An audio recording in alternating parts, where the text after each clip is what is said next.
जय राम। सादर नमन परम प्यारे राम, परम पूज्य गुरुजन, परम दिव्य आत्माएं और आप सबके मंगल आशीष लिए परमेश्वर कारण कृपा करके अपने श्री चरणों में लेके आए हैं। उनका बारंबार धन्यवाद, अनंत अनंत अनंत बार धन्यवाद, अनंत अनंत बार धन्यवाद।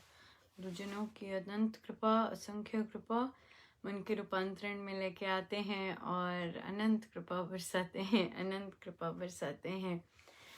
बहुत बहुत सुंदर, बहुत बहुत ही कृपा। और कृपाओं का तो अंत ही नहीं है, बिल्कुल अंत नहीं है। बहुत बहुत बहुत कुछ सीख रहे हैं, बहुत कुछ सिखा रहे हैं। और न केवल सत्संग से बल्कि किस तरह से प्रायोरिटी देनी है, किस तरह से किस चीज़ को प्रायोरिटी देनी है, बहुत सुंदर सिखा रहे हैं। हमने सत्संग में जो बच्चों का आरंभ हुआ है, इतनी इतनी भारी कृपा जो बरसी है, जो झोली में हम जैसों के डाला है, वहाँ पर महाराज ने उपासक का आंतरिक जीवन हम लोग आरंभ करेंगे। हमने कथा प्रकाश किया था, पर क्योंकि 1 घंटे का है सत्संग और महाराज का प्रवचन भी है, और हमने देखा कि हमारी अमृतवाणी जी तो अच्छे से हो जाती है समय पर, थोड़ा हम कम ज़्यादा भी हो जाए या कथा प्रकाश भी कम ज़्यादा हो जाए, पर महाराज का प्रवचन कहीं ना कहीं अधिक हो गया टाइम से, तो कटना पड़ा, इस तरह से करना पड़ा। तो महाराज को प्रेफरेंस देने के हिसाब से अब हम बाकी चीज़ें करेंगे, क्योंकि महाराज हमारी प्रेफरेंस है, वे आए हैं, तो उनका तो हम काटना बिल्कुल मतलब ही नहीं बनता। सिखाया था उन्होंने, बाकी जगह पे ऐसे करते हैं, पर हम सीख रहे हैं कि कैसे हम एडजस्ट करें, क्योंकि बच्चे हैं, बच्चों के लिए मुश्किल होता है, क्योंकि बच्चे प्रोफेशनल गायक नहीं हैं। सो इसलिए बच्चों को नहीं हम पुश कर सकते, हम खुद को पुश कर सकते हैं कि जैसे बच्चों की अमृतवाणी कब तक और कैसे हो कि हम आगे का निर्णय ले सकें।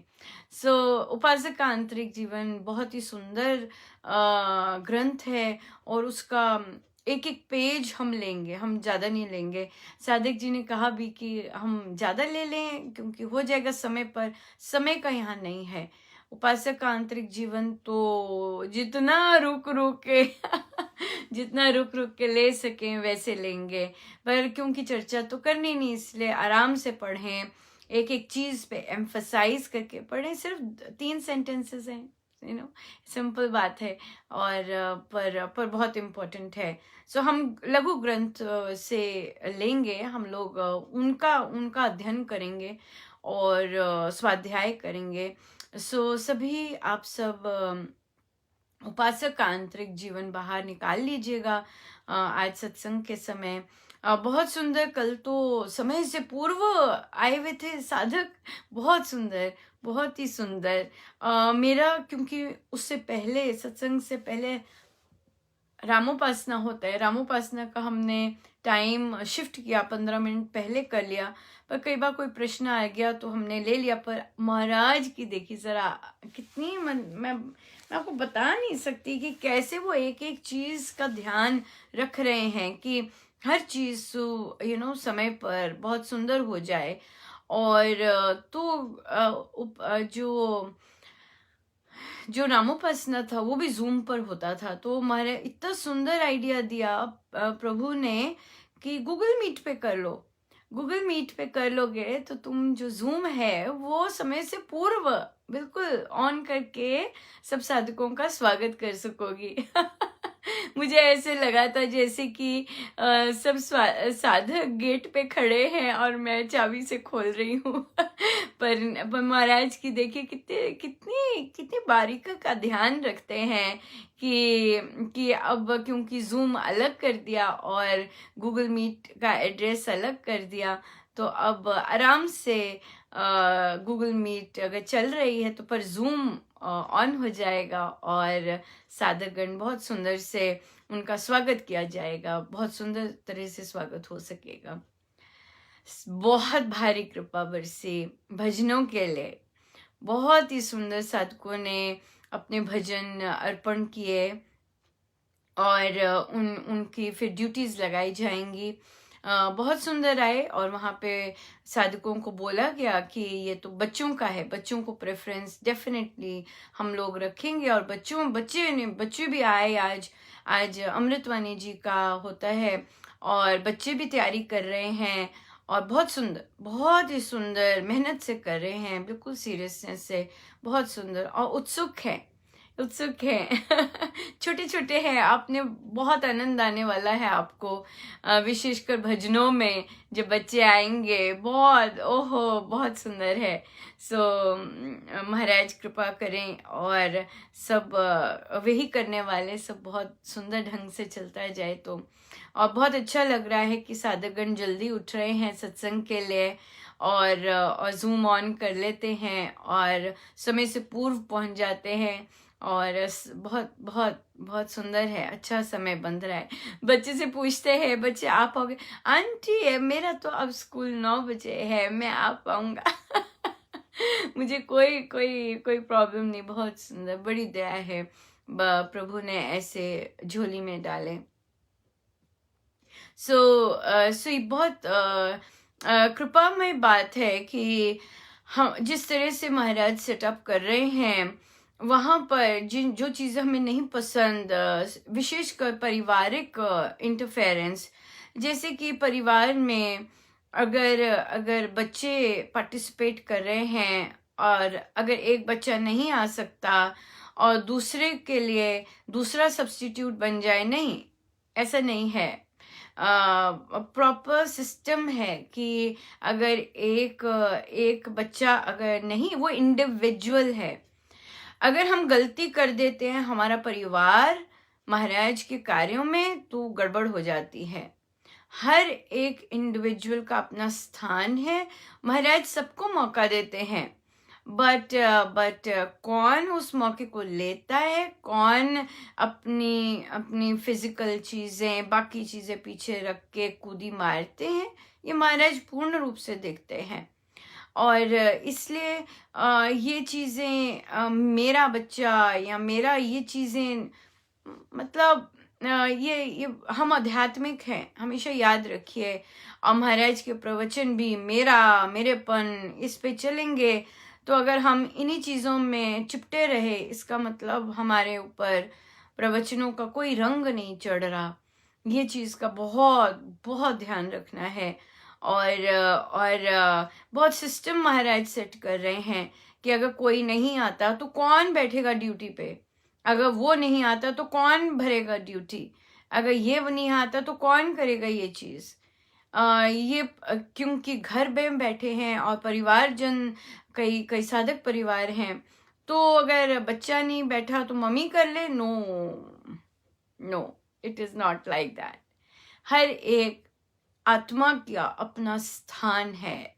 और यहाँ पर गुरुजन जीवात्माओं से बात करते हैं, ना कि किसी के बच्चे से या किसी की मामी से, ऐसे नहीं बात होती। इसलिए बिल्कुल आत्मिक, अपने जीवात्मिक भाव में अपने गुरुजनों के आगे बैठे हम, तो बहुत सुंदर बात रहेगी। हम आध्यात्मिक हैं, हम रियल सेंस में आध्यात्मिक हैं।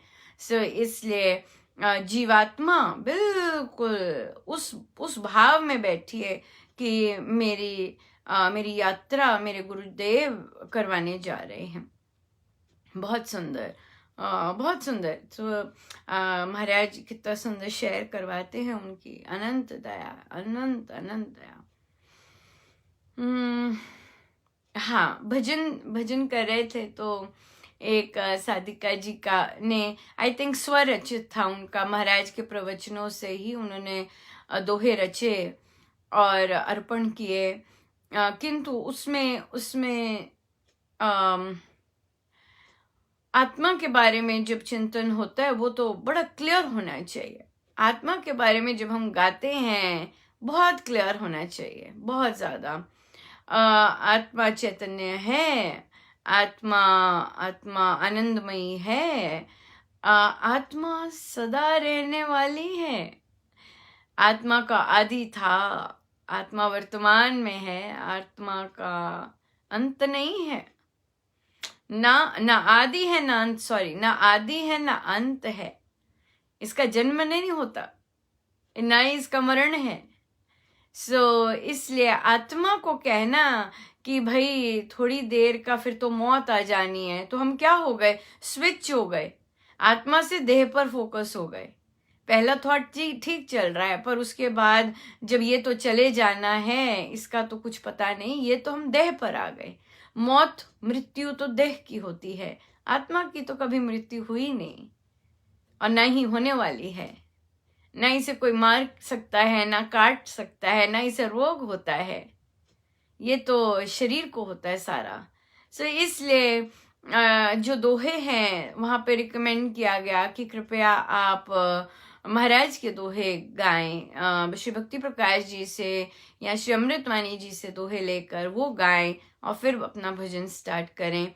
किंतु अपने स्वरचित तो ऐसी गड़बड़ कर देगा फिर अनुपमा को बोलना पड़ेगा यारे भाई ये तो आत्मा की बात नहीं है। और आत्मा तो बहुत जबरदस्त फेवरेट टॉपिक है उस पे तो ये तो बहुत बहुत ही फेवरेट, बहुत सुंदर प्रेम है इस टॉपिक से, तो प्रेम तभी तो गीता जी प्रेमी हैं प्रेमी हैं और क्योंकि प्रेम है आत्मा के टॉपिक से बहुत जबरदस्त, तभी तो हम महाराज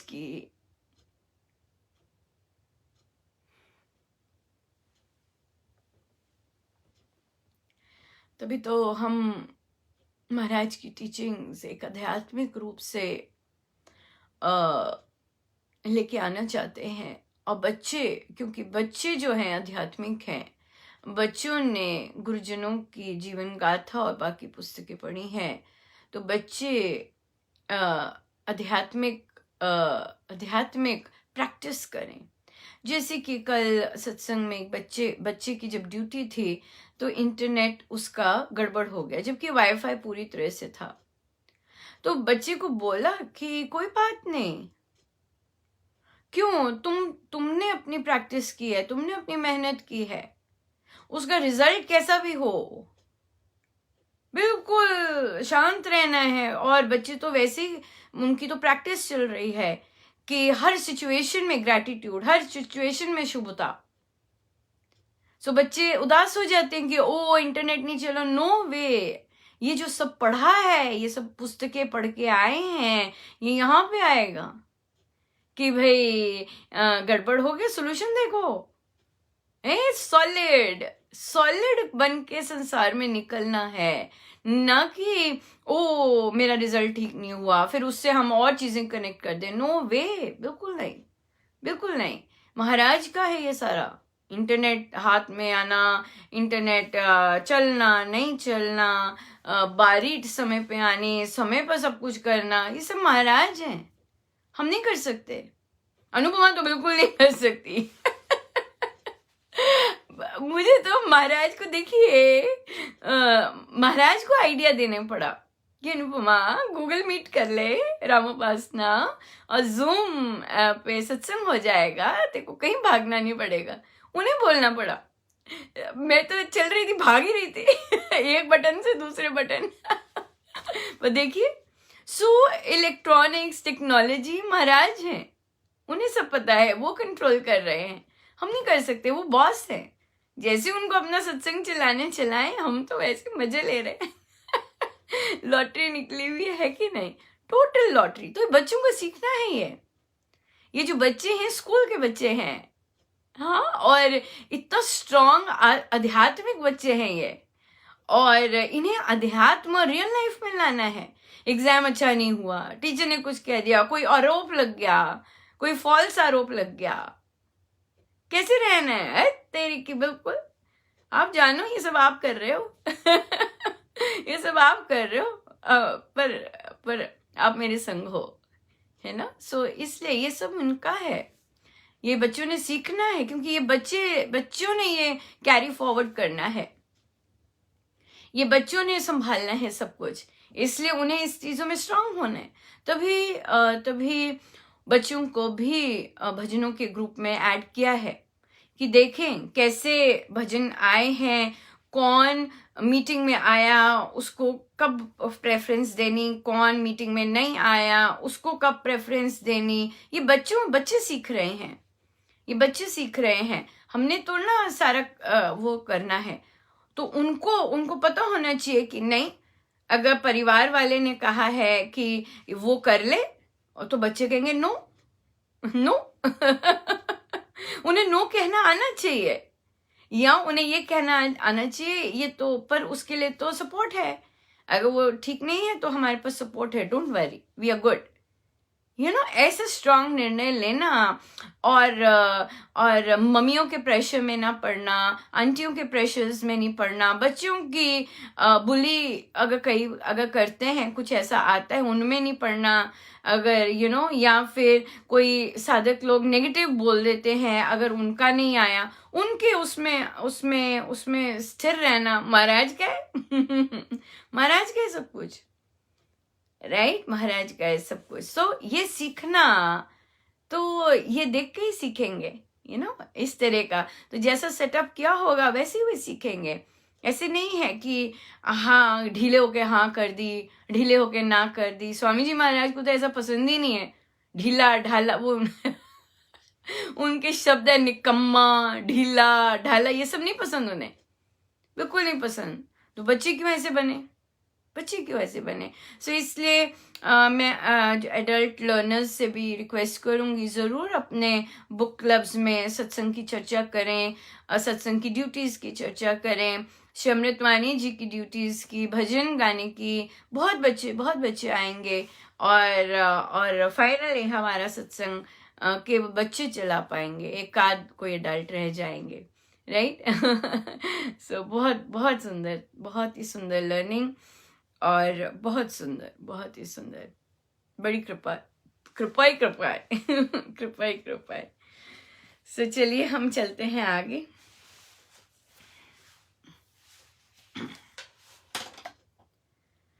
तेरे नाम का सुमिरन करके मेरे मन में सुख भर आया।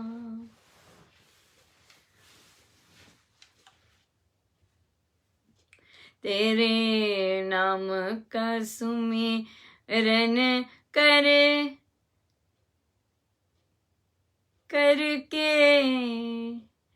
मेरे मन में सुख भर आया।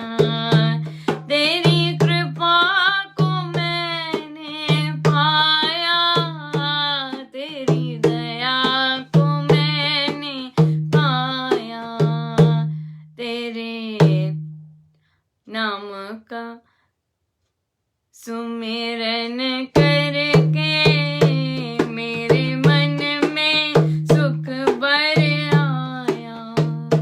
दुनिया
आइए हम चलते हैं कथा प्रकाश जी पे।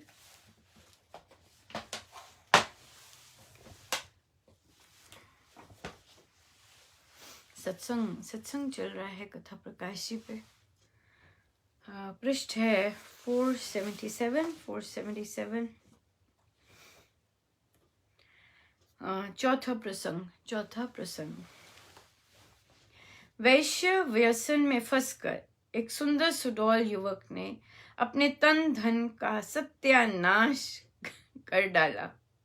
वह अपनी पत्नी की तो सार तक भी नहीं लेता था। वह बेचारी रो रो कर दिन बिताया करती थी। उसके अड़ोस पड़ोस की सभी छोटी बड़ी स्त्रियां यह कहा करती कि देखो, इस युवती के यौवन वसंत पर बर्फ पड़ गई है। इसके सुख सौभाग्य के सूर्य को मध्याह्न में ही राहु ने ग्रस्त कर लिया। इसके प्रेम पुष्प वन में अकाल की कीट आ लगा है। इसकी मनोरथ माला इसके मन ही मन में मुरझाती चली जाती है। ऐसा हुआ कि एक दिन हरि भक्त उस कुव्यसनी के घर से आ निकला। उसका काम था लोगों को हरि गीत सुनाना। वह उस समय उसने अपने देवदत्त दिव्य नाद से, सुकोमल कंठ से और सदे हुए सरस स्वर से भावना के साथ ऐसा मधुर हरि गीत आरंभ किया कि श्रोताओं के मन तन हर्षित हो गए। सबके मनों में प्रेम पूर्व प्रवाहित होने लग गया। उस कुव्यसनी पर भी उस दिन इसका अतुल्य प्रभाव पड़ा। उसके तो हर्ष से रोमांच हो आया। हरि अनुराग के सुगीत सुनाकर जब वह हरि भक्त स्वस्थान को जाने लगा, तो उस समय उस कुव्यसनी ने उसके स्थान का नाम आदि सब कुछ पूछ लिया। तदंतर नियम से नित्य वह हरि भक्त के पास जाता और उसके सत्संग में बैठकर सुगीत सुधा पान किया करता। उस भजनी के उठने बैठने से, वचन विलास से, क्रियाक्रम से, आचार विचार से और सरल सत्य उपदेश से वह ऐसा प्रभावित हुआ कि उसकी काया पलट गई। वह आप वैश्य व्यसन से विरक्त हो गया। एक दिन उसने उस भजनी के पांव पकड़कर उसको कहा, आप तो मेरे सच्चे गुरु हैं। कुव्यसन के गंदे काले और सड़े हुए कीचड़ से मुझे बाहर निकालकर आपने मेरा जन्म सुधार दिया है। इस सर्वनाशक कुव्यसन से बचाकर आपने मुझको एक नव जीवन प्रदान किया है। मैं आपके इस उपकार का आजन्म कृतज्ञ बना रहूंगा। 5 वर्ष के पश्चात वह हरि भक्त फिर उसको मिला, तो उसने देखा कि उसका सत्संगी उपकार कर्म करने में सदा तत्पर रहता है। उसने अपनी भक्ति भाव के प्रभाव से अनेक वैश्याएं सुधार दी हैं। उनसे व्यसन छुड़ाकर उनके विवाह उसने भद्र जनों के साथ करवा दिए हैं। वे सब सदगृहणियां, पतिव्रता, धर्मरता और निर्मल नारियां हो गई हैं। बहुत बहुत धन्यवाद गुरुजनों का। कृपा है ऐसे संत मिलें कि जीवन रूपांतरित हो जाए।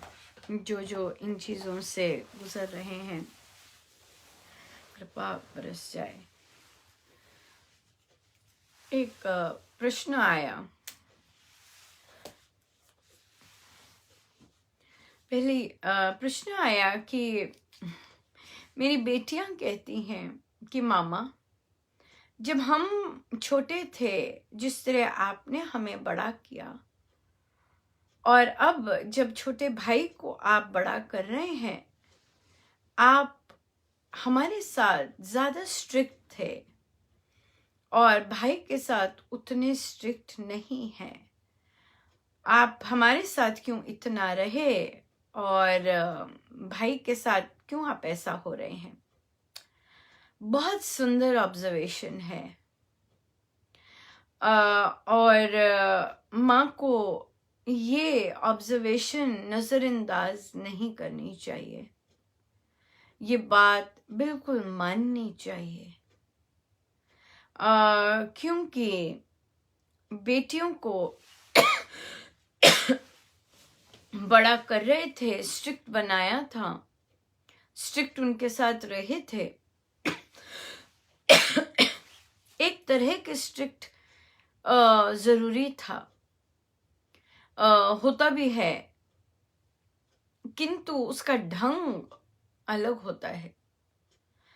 किंतु पुत्र की तो हमारे समाज में बात ही अलग है।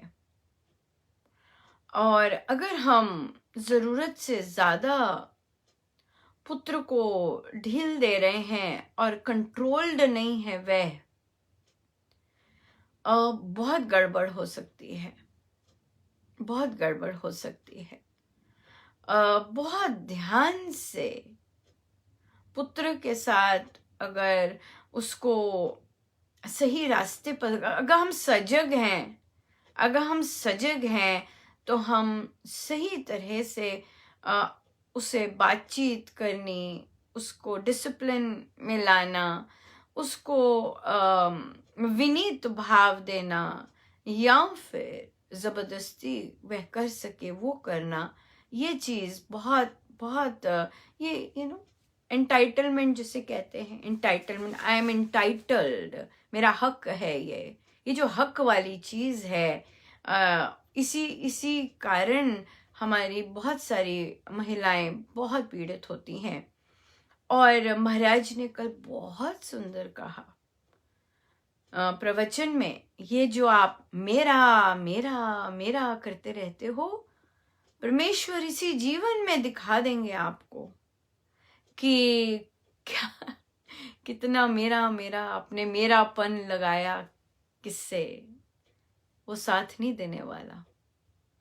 इसलिए परमेश्वर गुरुजनों को प्रमुखता दे और हम अपने विशेषकर पुत्रों को ध्यान से बड़ा करें।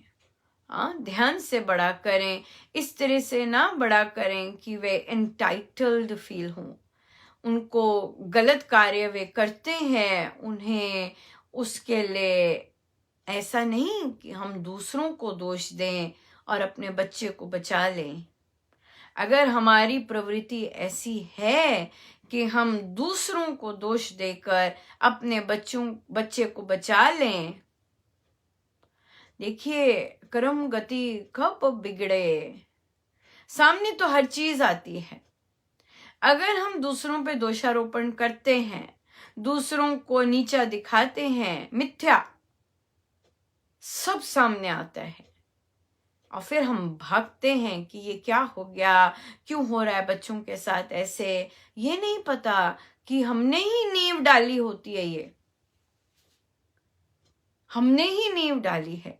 देखिए जो कर्म आपने किया आपके साथ वो कलांतर में हो, देख लीजिए, अपने आप को देखिए। जब हम दूसरे पे मिथ्या दोषारोपण करते हैं, एकदम देखिए मेरे बच्चे पे मिथ्या दोषारोपण अगर लार्ज स्केल पे हो गया, फिर क्या करेंगे?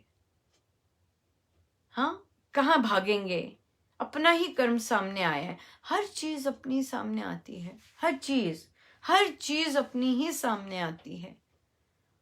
संत लोग यूं ही नहीं कहते ये सारा चीज। किसी दिन बच्चे ने कह दिया, आपके कारण मैं आज ऐसा बन गया हूं, आपके कारण आज मुझ में ऐसी प्रवृत्तियां आ गई हैं, क्या कहेंगे?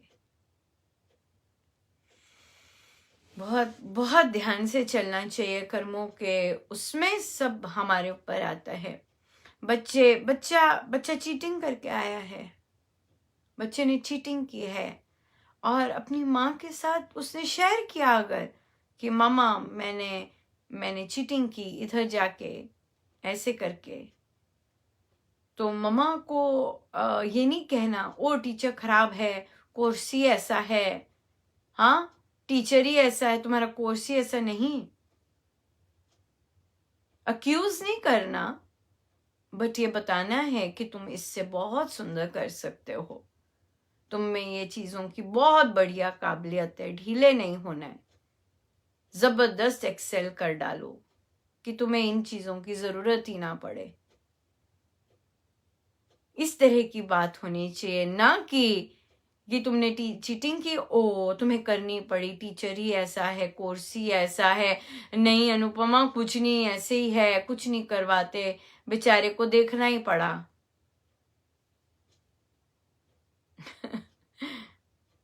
सीधा चपेड़ पड़ती है। ध्यान रखें, हम बहुत बहुत ध्यान रखें अपने कर्मों का, अपने कर्मों का। पीड़ा फिर बहुत सहनी जाती है ना, हम सब ऐसी पीड़ाओं से गुजर रहे हैं। क्यों गुजर रहे हैं? क्योंकि हमने सब इस तरह से कर रखे हैं ना।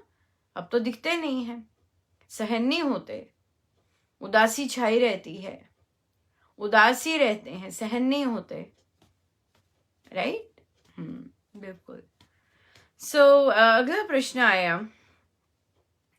सादिका जी ने कहा कि मुझे अपनी भाभी से ईर्ष्या है, मेरा भाई उससे बहुत प्यार करता है।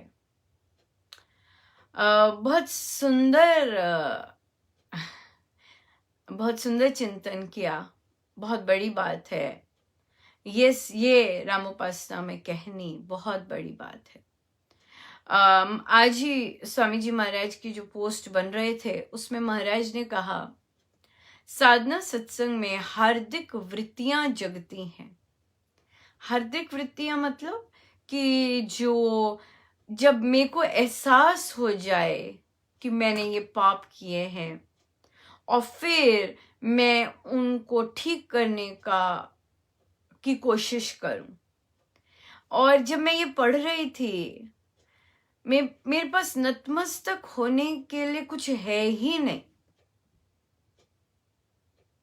केवल नतमस्तक। जो महाराज रामोपासना में करवा रहे हैं वो हार्दिक वृत्तियां जागृत करवा रहे हैं कि हमें पता चल जाए हम कहाँ गड़बड़ कर रहे हैं। बोलते हैं साधक शरेआम कि नहीं अनुपमा, अब ऐसा कुछ आता है, एकदम आ जाता है कि ओ ये क्या कर रहे हो, एकदम पता लग जाता है और फिर हम एकदम रुक कर उसको सुधार में ले आते हैं। जो चीजें साधना सत्संग में महाराज प्रसाद देते हैं वे गुरुजन रामोपासना में दे रहे हैं। हार्दिक वृत्तियों का जग जाना कि मुझे अपने अंदर जो मेरी हरकतें हैं, महाराज के शब्दों में करतूते वो है, वो एकदम पता लग जाना, एकदम अवेयर हो जाना। जैसे एक साधिका जी ने कहा कि नहीं, मुझसे सत्संग में गलती हो गई। क्या गलती हुई आपसे? ये गलती हुई क्योंकि मैंने एक बच्चे को इनडिसिप्लिन अलाउ कर दिया, ये गलती हुई। मैंने अपने गुरुजनों के पक्ष में मैं खड़ी नहीं हुई, मैंने स्टेप अप नहीं किया। मुझे वहीं उस बच्चे को बंद करना चाहिए था और पीछे लेके आना चाहिए था, पर मैं चुप रही, ये गलती हुई। तो ये जो एहसास है कि ये चीज क्या क्या कहाँ कहाँ में क्या क्या हम लोग कर रहे हैं, दिन भर भी कार्य क्षेत्र में क्या किया, क्या किया, घरों में क्या चालाकी की, कैसी वृत्ति है, सब जो चल रहा है, इसे कहते हैं हार्दिक वृत्तियों का जग जाना।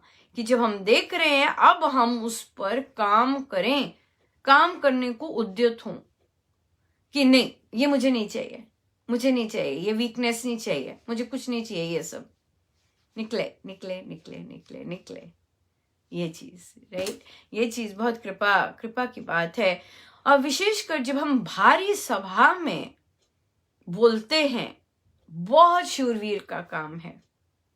हाँ, रामोपासना में ग्रुप है, सबके सामने बोलना ये चीज। अगर बाकी थे तो, अगर एक ही है वो अलग बात है, बट बाकियों में बोलना बहुत बड़ी बात है।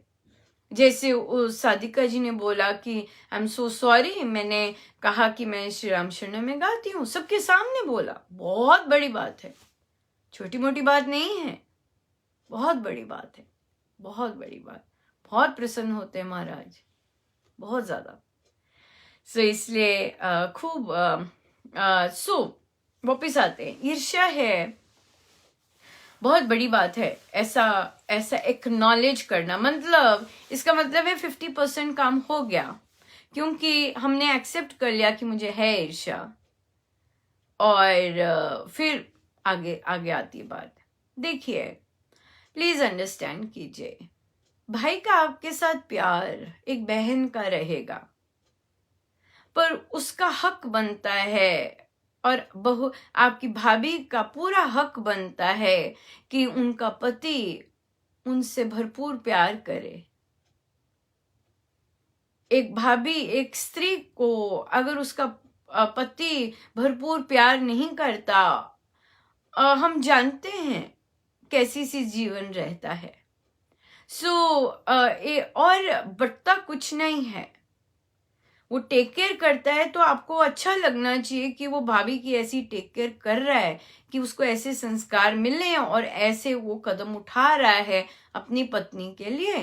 क्योंकि हम जानते हैं कि कैसे कैसे महिलाओं को क्या क्या फेस करना पड़ता है। फिर उसके बाद उन्होंने कहा कि मैं अपनी भाभी की हर तरह से हेल्प करती हूँ, पर जब मुझे चाहिए होती है वो कुछ नहीं कहते। देखिए, आप कहीं ना कहें, बट आपके व्यवहार, आपकी जो वाइब्रेशंस हैं, वो प्रेम की वाइब्रेशंस नहीं है अपनी भाभी के प्रति। दूसरे को मूर्ख ना समझिए। हम सोचते हैं हम मन ही मन ईर्ष्या कर रहे हैं, अगले को नहीं पता चल रहा। नहीं, वो अग्नि जिह्वा के थ्रू, हमारी आंखों के थ्रू, हमारे कमेंट्स के थ्रू, हमारे हाव भाव, बॉडी लैंग्वेज के थ्रू पहले पहुंचती हैं। वाइब्रेशंस पहले पहुंचती हैं, और हमारी जो एक्शन होता है वो बाद में पहुंचता है। वाइब्रेशंस पहुंच जाती हैं पहले, हमने कुछ किया भी नहीं होता, पर वाइब्रेशंस पहुंच गई होती हैं। सो इसलिए आपका ये चाहना कि भाभी आपकी हेल्प करे, वो जानती है आप उससे ईर्ष्या करते हैं। वो जानती है कि आप अपने भाई के सुखी परिवार से या सुखी रिलेशनशिप से खुश नहीं हैं। वो जानती हैं कि आप उन्हें पसंद नहीं करती हैं। सो आपका ये चाहना कि भाभी आपकी हेल्प करे जब आपको जरूरत है, ये चाहना ठीक नहीं है। ये चाहना ठीक नहीं है। भाई आपको और ज्यादा प्यार कर सकता है अगर आप वो जिससे प्यार करता है आप उससे प्यार करें। ये होता है प्रेम। किसी को जली कटी सुनाकर या हम नीचा दिखाकर दूसरे का प्रेम नहीं ले सकते। अगर हमें कोई इंसान प्यारा है तो उसको जो इंसान प्यारे हैं उनसे प्यार करके हम उस इंसान का प्यार पा सकते हैं, नेगेटिव एनर्जी से नहीं। अगर हमें मुझे नहीं पता और क्या क्या आपने किया होगा, हो सकता है ना जाने क्या क्या किया हो, क्योंकि ईर्ष्या बहुत कुछ करवाती है। ईर्ष्या दुर्गुण दोष बखान करवाती है। ईर्ष्या हर समय दूसरों के दोष ही दोष दूसरों को बताएं, देखो उसने ऐसे किया, देखो उसने ऐसे किया, देखो उसने ऐसे किया। ये ईर्ष्या दोष वर्णन करवाती है दूसरों के। सो इसलिए हम देखें, हम अपने आप को देखें कि क्या हम ऐसा कर रहे हैं, क्या हमने कलह फूट ये सब चीजों डालने की कोशिश की ताकि भाई मुझसे प्यार कर सके। नहीं, ये ठीक। अगर हम भाई का प्यार चाहते हैं तो जिनसे वह प्यार करता है, जो उसकी लाइफ है, हम उसको प्यार करें। फिर वो जो प्यार देगा वो अलग बात होती है। मदर्स बहुत ऑपोजिट रुख अपनाते हैं बच्चों को पकड़ने का, बच्चों को अपने कंट्रोल में करने का। वे ये नहीं देखते कि अगर हम जिनसे हमारे बच्चे प्यार करते हैं उन्हें अपना लें, हाँ, आपकी जिंदगी में खुशियां 4 टाइम्स ज्यादा हो जाएंगी। 4 टाइम्स ज़्यादा। बट हम उल्टा रुख करते हैं, हम तोड़ने की, फूट डालने की, कलह करने की, ये सब काम करते हैं ताकि हमारा हो सके, और कुछ भी नहीं फिर हाथ रहता, कुछ भी नहीं हाथ रहता।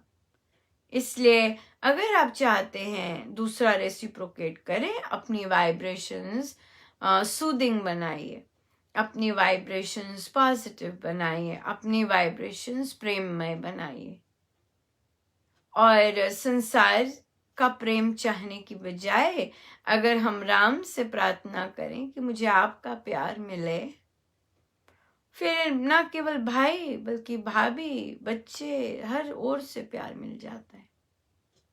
ये चीज है, पर अप्रोच गलत है। अप्रोच अगर प्रेममय हो, अप्रोच जोड़ने की हो, बहुत प्यार मिलता है, बहुत प्यार मिलता है। नहीं तो अगर तोड़ने की अप्रोच तो अकेले ही रह जाते हैं, अकेले रह जाते हैं। तोड़ने की अप्रोच से तो अकेले ही रह जाते हैं, अकेले अकेले रह जाते हैं। पर परमेश्वर जो जोड़ने का कर रहा होता है उसको देते हैं भरपूर। सो ध्यान रखें, हम बहुत बहुत ध्यान रखें, राइट। सो ईर्ष्या अगर हो रही है, इसमें ये बहुत सुंदर आया कि मुझे ईर्ष्या हो रही है, तो हम क्या कर सकते हैं? हम प्यार कर सकते हैं। हम भाभी से जेन्युइनली, महाराज से प्रार्थना करके कि हम जेन्युइनली पॉजिटिव भाभी के लिए प्रे करें, जेन्युइनली उनके रिलेशनशिप के लिए प्रे करें, जेन्युइनली उनके लिए अच्छा सोचें, और फिर ट्रू बने। जब ट्रू बनेंगे, किसी दिन वाइब्रेशंस छुएंगी वो वाली, क्योंकि वाइब्रेशंस को चेंज होते हुए भी तो समय लगेगा। फिर जाके परमेश्वर की ने इच्छा की तो रिलेशनशिप सुंदर बन सकते हैं। बट मेहनत करने की जरूरत है, क्योंकि कामना है ना, ये कामना है, ये डिजायर है कि तभी ईर्ष्या हो रही है, क्योंकि मुझे उसका प्यार मिले। ये बात है, हम उनके रिलेशनशिप को देख के खुश नहीं हैं, राइट। उनके रिलेशनशिप को देखकर खुश हों, और फिर प्यार बांटें। जितना प्यार बांटेंगे वो फिर रंग लाता है। प्यार बांटने से बढ़ता है, छीनने से नहीं, काटने से नहीं, केवल मेरा होने से नहीं होता ऐसे, बांटने से बढ़ता है। सो आइए चले हम प्रवचन की उसी पर।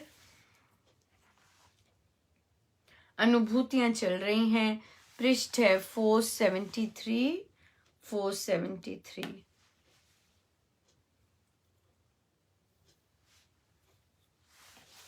473 हरिद्वार साधना सत्संग, तीसरा प्रसंग है, आखिरी पंक्ति। हरिद्वार साधना सत्संग के अंतिम दिन साधकों को कुछ अच्छी मात्रा में हलवे का प्रसाद दिया जाए, ऐसी बात प्रबंधक लोग सोच रहे थे। महाराज जी को जब यह सूचना मिली, तत्काल उन्होंने सर्वाधिकारी को बुलाया और रोष प्रकट करते हुए कहा, क्या तुम लोगों को इतना भी ज्ञान नहीं कि सत्संग में सामान्य स्तर के कितने साधक आते हैं? उन्हें यह खर्च अखरेगा। आगे से इस बारे में पूरा ध्यान रखा जावे कि सत्संग में आने वालों का कम से कम खर्च हो। बहुत विनय करने पर कम घी का तथा थोड़ी मात्रा में हलवे का प्रसाद देने की आज्ञा मिली। ऐसे हमारे संत कितना ध्यान रखते हैं। कभी भी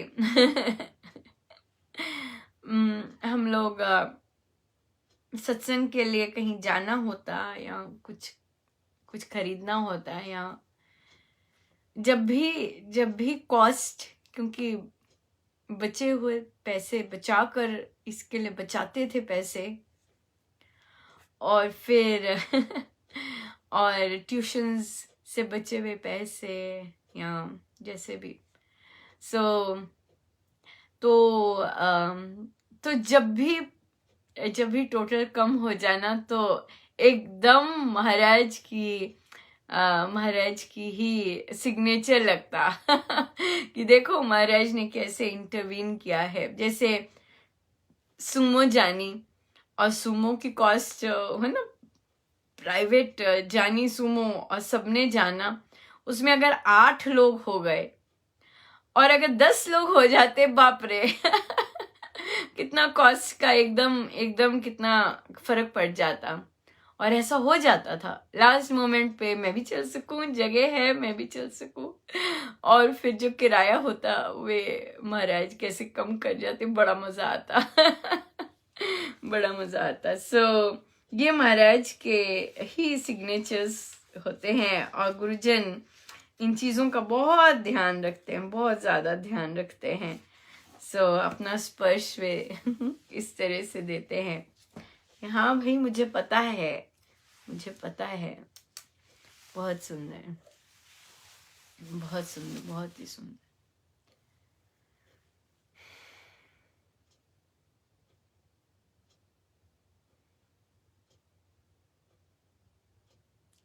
आनंद ही आनंद बरस रहा मेरे बाबा के दरबार में, आनंद ही आनंद बरस रहा मेरे बाबा के दरबार में, आनंद ही आनंद बरस रहा, आनंद ही आनंद बरस रहा मेरे सतगुरु के दरबार में, आनंद ही आनंद बरस रहा मेरे सतगुरु के दरबार में, आनंद ही आनंद बरस रहा मेरे सतगुरु के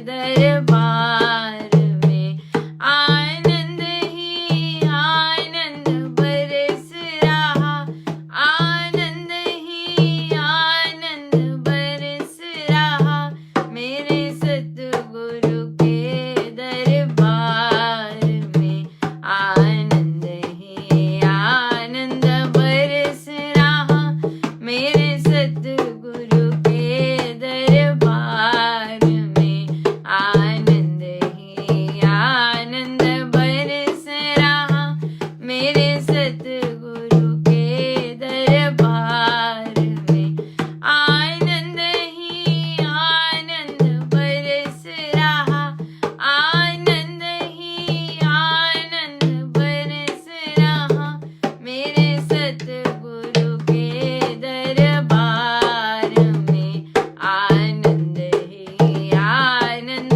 बरस रहा मेरे सतगुरु के दरबार में।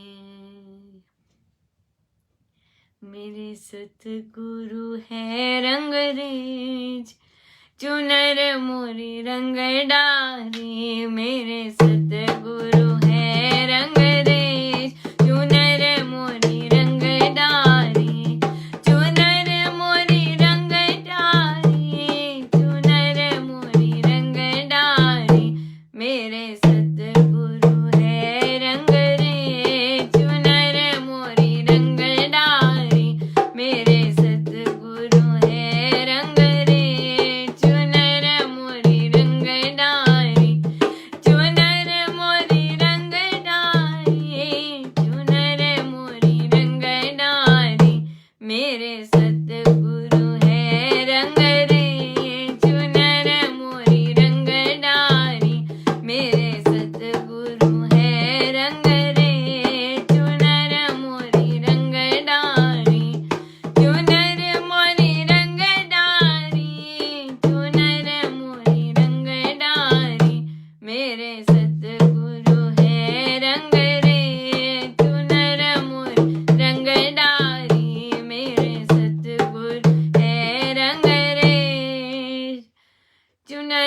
मोरी रंग डारी।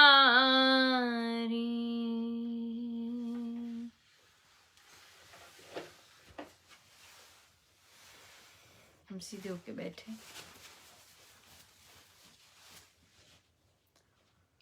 अपने प्रभु अपने गुरुजनों के श्री चरणों में बारंबार नमन, अनंत बार।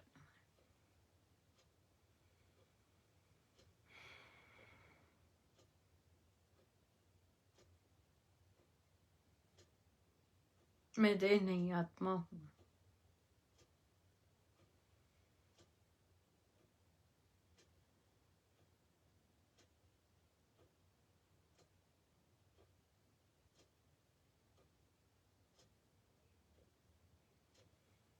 आत्मा स्वतः प्रकाशमान है, ऐसी ज्योति जो जलानी नहीं पड़ती, अपने आप प्रज्वलित है, सब जानती है, सब देख रही है। जो हमारे मन में विचार उठते हैं ये आत्मा देख रही होती है। जो चिंताएं हम करते हैं ये सब आत्मा देख रही है। देख, मुझे इससे चिंता हो रही है। महाराज बहुत सुंदर कहते, रात को नींद नहीं अच्छी आई, किसने बताया नींद नहीं अच्छी आई? आत्मा बताती है। सारी रात सपनों में गई, किसने बताया? आत्मा बताती है। बहुत चैन से नींद आई, आनंदमय नींद, किसने बताया? आत्मा ने बताया। सब चीजें देखने वाला, हमारे मन की हरकतें सब देखने वाला आत्मा जन्मों जन्मों से देख रहा है।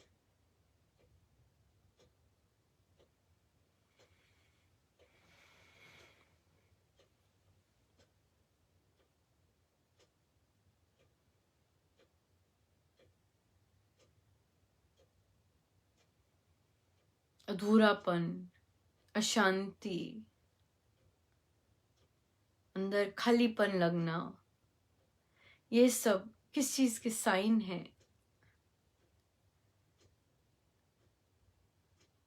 आत्मा अपने प्यारे के प्रेम से वंचित है। वो प्यार करना चाहती है अपने प्यारे से, अपने प्रियतम से प्यार करना चाहती है। तभी भूखी रहती है, अशांत रहती है, खाली रहती है, अंदर नीरस रहती है। जीवन क्यों नीरस है? क्योंकि आत्मा प्यार नहीं कर रही अपने परमेश्वर से।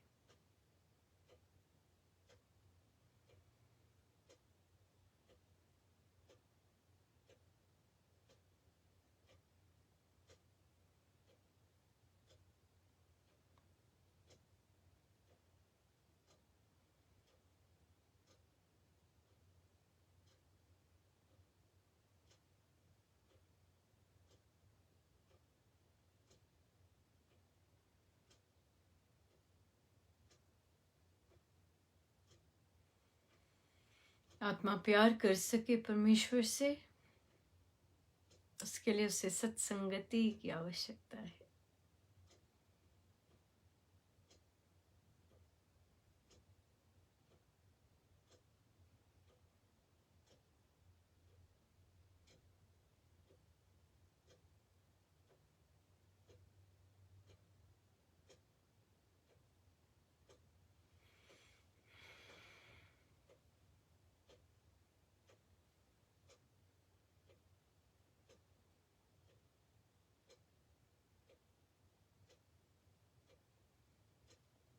जितनी देर हो सके हम अपने आप के साथ बैठे, सब गुरुजनों का उन्हीं के श्री श्री चरणों। जय जय राम, जय जय, जय जय राम।